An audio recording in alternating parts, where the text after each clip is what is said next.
Salut à tous! Alors aujourd'hui je vous retrouve pour une petite vidéo qui, comme vous l'aurez vu dans le titre, sera un espèce de haul, mais pas vraiment. Puisqu'aujourd'hui je vais vous montrer toute une partie des nouveautés de la marque NYX Professional Makeup. Et que du coup quand je vous dis un haul, oui mais pas vraiment, c'est parce qu'en fait tous les produits que je vais vous montrer là, j'ai eu l'immense chance, et je me rends compte à quel point c'est une chance et à quel point de recevoir ces produits sur mon lieu de travail. Vous le savez, mais je bosse pour la marque. Alors avant toute chose, je tiens quand même à signaler, parce que j'ai l'impression qu'il vaut mieux que je le dise. Et c'est pas parce que je travaille pour la marque que je suis supposée dire que du positif des produits. Ce que je dis, ça reste mon avis. Ma chaîne YouTube, elle a absolument rien à voir avec mon métier. C'est pas parce que j'aime pas un produit que j'ai pas le droit de dire sur ma chaîne. Je suis absolument pas payée pour faire mes vidéos, donc du coup, ça reste mon avis purement personnel. Je dis encore ce que je veux, et pareil, je vous montre du coup les produits qui m'intéressent. Vous n'êtes absolument pas droit, et moi non plus. On est mieux comme ça. Donc du coup aujourd'hui je vais vous montrer pas mal de nouveautés, vous dire un petit peu mon avis sur les produits que j'ai déjà testés, et on va y aller parce qu'il y a beaucoup de choses à vous montrer. Alors on va commencer par le teint, et le premier truc que j'ai reçu c'est la base de teint Total Drop Control. Je l'ai utilisée aujourd'hui et franchement elle est très bien. Je trouve que c'est une bonne base quand vous avez la peau grasse et que vous aimez pas du coup les trucs un petit peu trop lourds. Ça peut aussi être bien si vous avez une peau un petit peu mature, parce que l'avantage c'est que c'est une base très liquide, donc ça rajoute pas du tout d'effet de matière sur la peau, et il floute quand même un petit peu le grain de peau. Alors après, question de tenue du maquillage, je saurais pas vous dire parce que j'ai tendance à pas vraiment faire mes gaffes, et là ici aujourd'hui je l'ai vraiment utilisé, mais je suis maquillée que depuis 2 heures, donc je saurais pas vous dire question de tenue ce que ça donne là maintenant tout de suite. Par contre je vous dis dans la vidéo que j'utilise, d'ailleurs je vous la mettrai dans le petit, parce qu'à mon avis au moment où vous regardez cette vidéo je l'aurais déjà posté. Le seul truc qui est un peu dérangeant, c'est que je trouve que le compte-gouttes en fait est pas top quand vous le mettez comme ça. Vous limite un peu pencher la tête en fait pour bien le poser, sinon ça coule en fait pas sur le visage. Bref, je sais pas si ce que je dis est très clair, mais voilà, la texture c'est un petit peu comme du lait, c'est très agréable à appliquer, pas du tout lourd, vous le sentez pas. Ça donne vraiment un petit fini un petit peu velouté et tout doux à la peau, donc ça pour le coup je l'aime bien. Deuxième produit pour le visage, j'ai reçu ce petit micro contour duo pencil. Donc en gros c'est un stick, enfin un petit crayon de contouring. Alors par contre la teinte elle est un peu foncée pour moi, vu que là je sais pas si vous allez voir si vous êtes la teinte d'highlight, donc ça n'ira pas. La teinte de contouring ça devrait aller, vu que là par contre ça peut être une teinte plus foncée. Là du coup elle est juste ici, je vous avoue que je m'en suis pas encore servie parce que je suis pas méga fan de contour crème. Maintenant ça a l'air de s'estomper plus ou moins bien, mais comme je vous dis je l'ai pas encore testé, donc voilà, là pour le coup je vous montre juste le produit. Si vous voulez que je vous en fasse une revue, n'hésitez pas à me le dire, ou un crash test. Toujours pour le teint, j'ai reçu les 2 palettes d'highlighter Love You So Mochi. Donc il y a celle-ci qui est la 01 V de Teuf, ok. Lit Life, donc qui sont des teintes un petit peu plus foncées, des teintes un petit peu classiques on va dire, vu qu'il y a un rosé, un doré et un pêche. Et vous avez celle-ci qui est la Arctic Glam, donc Glam Arctic, et qui là par contre, contrairement à ce qu'on pourrait voir, parce que quand vous les swatchez pas vous le savez pas vraiment, mais ce sont des teintes duochrome, donc vous avez un highlighter bleuté, un highlighter rose et un highlighter un petit peu doré. Ceux-ci pour le coup je trouve qu'ils sont moins pigmentés que les couleurs classiques, vu que c'est beaucoup d'effets un petit peu de reflets etc. Elle est pas mal, mais c'est pas forcément celle que je préfère entre les deux. Donc effectivement, comme c'est dit, ça a été montré partout sur les réseaux sociaux, la texture c'est un peu une texture pâte à modeler. Ce qui est juste pratique avec ces produits là, c'est que si vous cassez votre fard, vous pouvez le compresser et ça va un petit peu le reformer en fait. C'est des textures un petit peu mousse crème, mais qui ont vraiment un fini poudré, que ce soit sur les yeux ou sur le visage. Et ensuite j'ai reçu une des 2 poudres holographiques Halo, donc qui sont des poudres de finition. Alors là pour le coup j'avoue que je comprends pas trop, parce que là c'est un highlighter libre, c'est pas du tout un produit de finition. Celui que j'ai mis aujourd'hui, je sais pas si vous allez le voir, il est top, le fini est magnifique, seulement c'est un poil foncé pour moi, donc je crois que je m'en servirai plus comme une espèce de pigment sur mes yeux, ou alors quand je serai bronzée, parce que sur une peau bronzée ça doit être magnifique, il y a vraiment le très beau reflet pêche, doré etc, super beau, mais sur moi c'est encore un petit poil trop foncé. Voilà, si vous avez un peu un peu plus foncé que la mienne, n'hésitez pas à aller voir ça parce qu'il est vraiment bien, question qualité en tout cas. J'ai du coup là aussi reçu les 2 palettes pour les yeux, donc vous avez la 01 Pastel électrique, qui est celle des 2 qui m'excitait le plus vu que c'est une palette colorée. Je vous mettrai une photo juste ici d'un look que j'avais réalisé avec. La qualité est pas ouf vu que je l'avais pris dans le train, mais voilà, c'est vraiment une chouette palette. J'avais fait une espèce de cut cuisse en fait, rose et bleuté. Et vous avez celle-ci qui est la 02 Sleek and Chic, et là pareil je vais faire des swatchs. Celle-ci j'ai pas encore eu l'occasion de la porter sur mes yeux. En fait j'ai un peu fait tous mes hauls en même temps en fait. Enfin celui-là j'ai reçu, puis j'étais à Lille, enfin bon, ça a été un peu pour reçu en même temps, donc là pour le coup j'ai plein de trucs à essayer.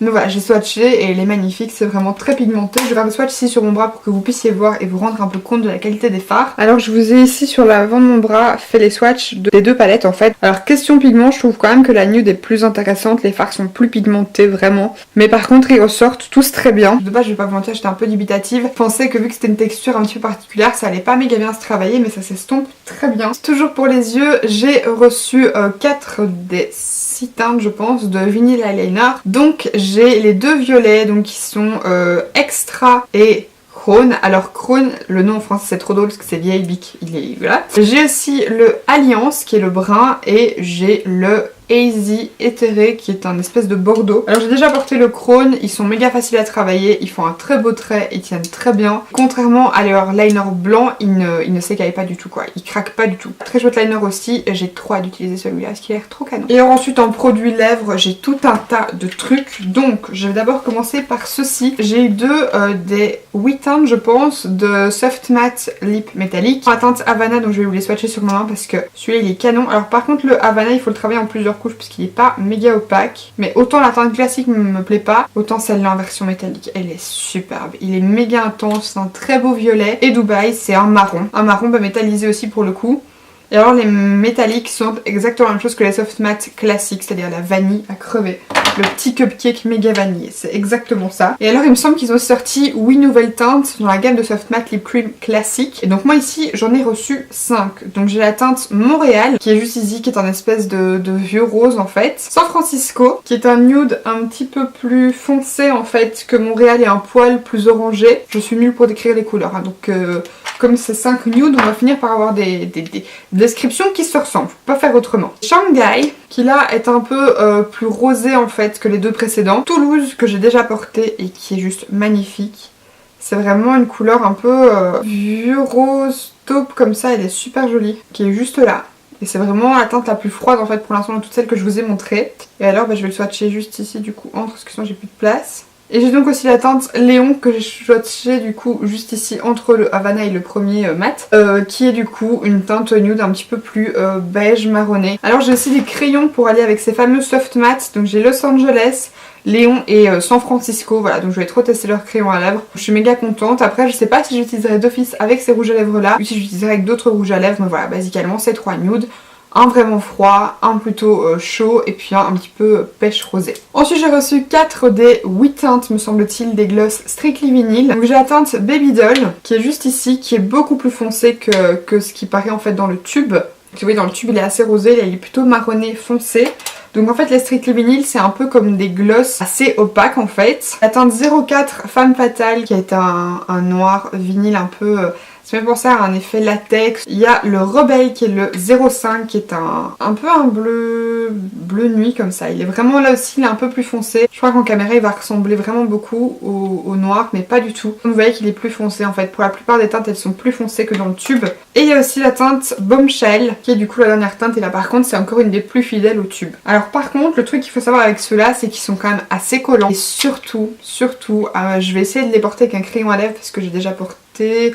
mais le Bombshell, il coule. Enfin, il coule, il dépasse en fait. J'avais le même problème avec un gloss Vampify de chez MAC dont j'ai fini par me débarrasser. En fait, il finit par déborder sur le tour des lèvres. Donc ça fait un tour de lèvres vraiment qui a bavé, qui est plus net, etc. Donc je vais essayer de les porter avec un crayon en espérant que ça aide. Parce que c'est méga triste. C'est de super jolies couleurs. La texture, après, faut s'habituer parce que du coup, c'est un peu lourd sur les lèvres. Mais voilà, c'est des belles couleurs et ça craint vraiment qu'ils débordent en fait. Je vais l'essayer avec un crayon et je vous donnerai des nouvelles. D'ailleurs, par exemple, celui-ci, je pourrais l'essayer avec un des crayons Suède. Donc je testerai. Toujours dans les gloss, j'ai reçu 6 des 10 teintes de Duochromatic Lip Gloss. Donc là je suis méga contente puisque ça c'est super beau. Par-dessus un rouge à lèvres mat ça doit être canon et même seul ils sont genre juste trop beaux. Donc j'ai la teinte 05 Lucide. Alors par contre ces gloss là ils sont genre assez opaques. Vous voyez il est juste là. Ils reflètent blindé la lumière, on dirait un peu en blanc.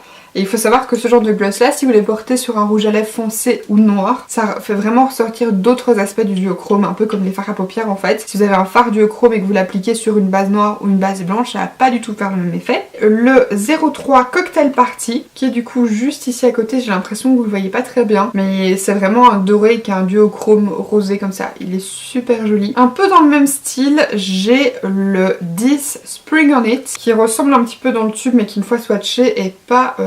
du tout pareil, du nouveau j'ai l'impression que vous voyez pas bien. Là en fait il est un peu plus intense, c'est-à-dire qu'il ressemble plus au lucide des questions finies, puisque le deuxième Party on It c'était plutôt un pailleté en fait. Là c'est vraiment un peu plus intense et là pour le coup c'est le même style, c'est un rose doré en fait. J'ai celui-ci qui est le Foam Party, donc c'est un espèce de vert qui pour le coup est vert, un peu turquoise vert d'eau. C'est assez particulier, faut aimer ce genre de couleur mais il est juste là. Et vous voyez que celui-là vraiment comme le lucide il est très opaque, très intense. C'est vraiment une couleur vraiment voyante. Le 06 Gypsy Dreams qui là est un violet mais plutôt pailleté. Il est juste ici en dessous du foam party, c'est deux couleurs qui vont très bien ensemble, tiens. Et ensuite j'ai le 08, le nouveau normal, qui est un opaque en fait, vraiment comme le foam party, qui est un rose un petit peu argenté. Il est juste là. Et ensuite j'ai reçu 5 des 8 teintes de Powder Puff. Et là pour le coup ceux-là je les aime vraiment beaucoup. Ils sont très agréables à porter. J'avais peur qu'avec le petit applicateur mousse comme ça ce soit pas méga précis. Mais franchement ils se posent très bien. Et la texture sur les lèvres est vraiment géniale. C'est particulier, j'avais jamais rien essayé de comme ça. Donc j'ai atteint 08 Best Buds. Ouais donc c'est un nude en fait. Je crois que c'est le plus nude des 5 que j'ai. 04 Squad Goals qui est un peu plus foncé et surtout plus rosé en fait que le Best Buds. J'ai le 02 Puppy Love qui est en espèce de corail un petit peu fluo, la couleur elle est juste trop belle. Celle-ci elle paraît beaucoup plus nude en caméra mais elle est vraiment un petit peu corail rosé comme ça, elle est super jolie. Le 07 Moody, donc c'est pas la couleur plus foncée de la gamme, il y a le 06 Pop Quiz qui est un peu plus foncé. Voilà, c'est une espèce de violine avec des sous-tons assez froids. Et ensuite j'ai le 03 Group Love qui lui est un rouge magnifique. C'est un superbe rouge, j'ai trop hâte de le porter. Je mets pas beaucoup de rouge à lèvres rouge mais à chaque fois que j'en mets je me dis que c'est trop beau quoi. Alors ce sont des rouges à lèvres qui ont un fini mat assez velouté qui par contre du coup ne sont pas sans transfert vu qu'ils ne sèchent pas. Donc ça vous permet d'avoir le fini mat mais avec le confort, mais du coup comme ils sont pas sans transfert ils tiennent pas aussi bien qu'un rouge à lèvres qui va sécher un peu comme les Soft Matte Lip Cream. Et bien voilà, écoutez, c'est ici que s'achève cette vidéo, j'espère sincèrement qu'elle vous aura plu. Ça dire, n'hésitez pas à liker la vidéo si elle vous a plu et à vous abonner en cliquant juste ici en dessous si jamais ce n'est pas encore fait. Je vous laisserai d'autres vidéos de mes haul NYX de quand je ne travaille pas encore pour la marque si jamais ça vous intéresse. Et aussi la vidéo où je vous montre un petit peu de tous mes favoris, mais du coup il n'y avait pas encore toutes ces nouveautés là. Et d'ici la prochaine vidéo, je vous fais d'énormes bisous et je vous dis à la prochaine. Bye!